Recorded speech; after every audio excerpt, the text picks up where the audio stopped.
ఒక సీన్ చేస్తుంటే అలా వైర్ ఉంటుంది కదా అక్కడ వైరు, నేను ఆయనకి ఏదో చెప్పాలని తాపత్రయంలో స్కిడ్ పడలేదు, వెళ్ళిపోయా.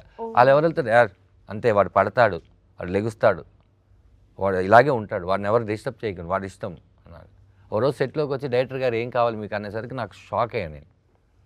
ఇలాంటి చాలా చాలా మెమరీస్ ఇచ్చారు ఆయన నాకు.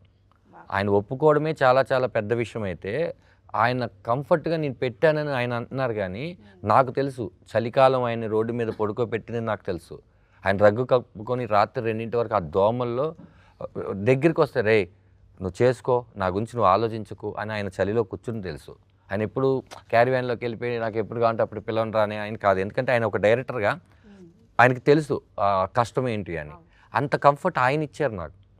ఆ రెండోది ఆయన ఇప్పుడు ఏదో చెప్తున్నారు కానీ, ఇంకొకటి ఎప్పుడైనా నాకు నేను అనుకున్న పేపర్ మీద అనుకున్న ఒక ఎక్స్ప్రెషను లేకపోతే ఏదో ఒకటి నాకు ఎక్కలేదనుకోండి, నేను ఇక్కడి నుంచి ఆయన దగ్గరికి వెళ్ళే లోపల అర్థమైంది, ఇలా కూర్చో అంటే నీకేం కావాలరా, ఎలా కావాలరా, ఏంటి ఇవన్నీ కాదు, సింక్కి వచ్చేస్తారు ఆయన. నాతోనే కాదు అందరితో సింక్ వస్తారు. నాకు సింక్కి రావడం నేను కష్టపడ్డానండి అని కాదు. ఒక ఎక్స్ప్రెషన్ ఏదో ఉంది, ఆయన ఒక కిటికీలోంచి చూడాల్సిన ఒక షాట్ ఉంది, నేను ఆయన అద్భుతంగా ఇస్తున్నారు.